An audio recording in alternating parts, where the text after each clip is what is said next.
Автор Эльмира Ажыканова. Тоголок аял. Аңгеме. Аны тоголок аял дешет. Бою жапалдаш, өзү толмочунан келген. Бир моюн, колу буту быртыйып кыска болгондуктан кадамын майда-майда таштап, көчөдө кетип баратса тоголонуп бараткандай көрүнөт.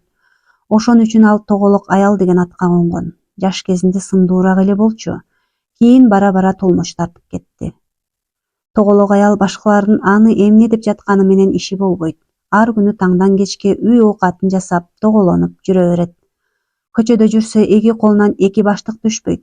Базардан картөшкө, ун, кант, чай дегенди үйүнө кумурскадай ташый берет. Анын жаш күнүнөн бери баштыктап ташыган оокаттарын чогултса, жүк ташыган поезддин ондогон вагондору толмок. Жууган кирлерин жыйнаса, ала тоодой үйүлмөк. Короо жайында үйү менен базар дүкөндөрдүн ортосунда басып жүргөн жолдорун улаштырса, Америкага жетмек. Өзүн бир гана көөр оокатка арнап койгон бул тоголок аял үчүн мындай түйшүктөрдүн эч кандай оорчулугу жок. Кайра өзүнө жагат, ошонусунан канагат алат. Тирүүлүктө адамдын керектөөсү түгөнбөйт да. Үйгө үйдөй оокатты үйсөң да жетпейт деген сөз бар эмеспи? Анын сыңарындай жашоого көр оокат үчүн гана жаралган тоголок аялдын үйүнө баштыктап ташыган. Анын күйөөсү кайсы бир мамлекеттик мекемеде жоопту кызматта иштейт. Келбеттүү, зыңгыраган бир сырдуу киши. Көйнөгү дайыма апакай, таптаза, бир көйнөктү бир эле күн кийет. Кызматына эрте кетип, кеч келет. Кээде дем алышта да иштеп калат. Жаркыраган кымбат машинесине негедир аялын салбайт. Ал баштыктарын көтөрүнүп, өзүнчө жүрө берет. Элдин аялдарындай болуп, мени жеткир, мени алып кет, мага алып кел дебейт. Күйөөсү үй тиричиликте жардам бербегени менен акча тыйынды түзүк эле табат. Оокат ашка кенен жетерлик берип турат. Анысы жакшы. Тоголок аялга ошол эле керек. Акча болсо эле калган тириликтин баарын өзү жайгарат. Алардын 4 баласы бар. Алды студент. Арты мектепте окушат. Үй бүлөнүн бүт түйшүгү толугу менен тоголок аялдын мойнунда. Балдарынын да энесине кол кабыш кылганга убактылары жок. Сабакка барышат, сабак даярдашат. Анан кол телефондору менен үнсүз тиктешип, анын бетин сөөмөй менен өйдө төмөн сүргүлөп, тунжурап олтура беришет. Энеси жумшай коеюн десе, сабак даярдап жатам деген шылтоолору бар. Балдарын жалкоолукка үйрөтүп алган да өзү болду. Баланын иши чала болот деп аларга ишенбей. Баарын өзү жасай берип, эми алар мынтип чоңое түшкөндө оңой менен тил албай калышты.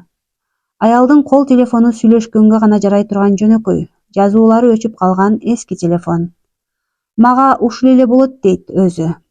Аны менен балдарына чалып кабар алып турса болду. Кимиси качан келсе да чай пайы даяр турушу керек. Ал күйөөсүнө телефон чала бербейт. Ал келгенде келет, кеткенде кетет. Тынчын алып келатасыңбы деп сурай бергенди күйөөсү жактырбайт. Каалабаса аялынын чалганына жооп бербей да коет. Тоголок аял өмүрүндө күн чыкканча уктап көргөн эмес. Таң эрте күйөөсүн ишине, балдарын окууга жөнөтүүгө даярданат. Баарын убагында ойготуу керек. Күн сайын эртең менен сары май, шекер салып, таттуу ботко бышырат. Каймак сүтүн, быштагын, жумшак нанын үстөлгө коет. Баары жуунуп таранып, ичип жеп, туш-тушка тарап кетишет. Аял жалгыз калып, үй ичинде тоголонуп басып, баарын тазалап, жыйнай берет. Балдарынын иретсиз таштап кеткен кийим-кечелерин тыпыйтып бүктөп, өз текчелерине коет. Манжалары мыртыйып кыска болгону менен эркектикиндей күчтүү колдору бар. Ошол москоол колдору менен бир үй бүлөнүн кир когун арылтып, оокатын алга сүйрөп келатат. Чарчадым деген сөз оозунан чыкпайт. Үй жыйнап жүрүп базарга барып, эмне алып келүүнү, кечкиге кандай тамак жасоону, күйөөсү эртең кайсыл кийимин кийерин ойлоно берет. Тоголок аял мындан башка эч нерсеге деле түйшөлбөйт. Кайдадыр барып эс алууну, ден соолугуна кам көрүүнү, дүкөн кыдырып өзүнө кийим-кечек тандоону, курбу-курдаштары менен чогулуп чай пай ичүүнү деле ойлонбойт. Баса, анын азыр курбу-курдаштары деле жок. Жок дегенде күзгүгө каранып, өңү башын сылап-сыйпап алууга колу тийбейт. Ак аралай баштаган саамайларын башкалардай болуп боеп койсо деле жакшы болмок. Антип отурса, оокатты ким жасайт? Анын бар максаты үйү таза, тамак ашы даяр, кийим-кечелери жуулуу болушу керек. Күндөрдүн биринде тоголок аял ооруп калды. Буга чейин эч качан оорудум деген эмес. Кээде суук тийип, чүчкүрүп ышкырып калса, догдурсуз эле үйдөн эптеп өзү айыгып алчу. А бүгүн кан басымы көтөрүлүп, дене табы от болуп күйүп, буттары калчылдап баса албай, алы куруп, жаны жер тартып жатып калды. Тез жардам чакырышса, текшерип көрүп, дароо алып кетишти. Ага керектүү дары-дармегин, тамак-ашын алып барып турууга эч кимисинин колу бошобой, бири-бирине шылтап үйдөгүлөр кыжылдаша башташты. Көөсү ойлонуп көрүп, кошуна келин менен сүйлөштү. Акчасын төлөп, аны ооруканага каттатып турду. Өзүнүн убактысы болбой, аялынын акыбалын телефон аркылуу гана сурап жатты. Кошуна келин керектүү дарыларын алып, тамак-аш жасап жеткирип турууну мойнуна алды. Акысын төлөп жатса, ага кайра жакшы эмеспи? Бул арада тоголок аялдын үйү кыйсыпыр түшүп чачылды. Жаш кезде төрөтканада гана 4-5 күн жатып калганы болбосо, эч качан үй жайын таштап алыска кеткен эмес эле. Кир-кок жуулбай, тамак жасалбай, чай ичерге таза чыны калбады. Ал тургай ашканадагы таштанды чилек да төгүлбөй. Бөлмөнүн ичи жыттана баштады. Үйдүн куту качып, аңгырай түштү. Аял жок үй ошо да. Эртең менен ойготоор киши жок уктап калышып, сабактарына кечигип, ачка кетип жатышты.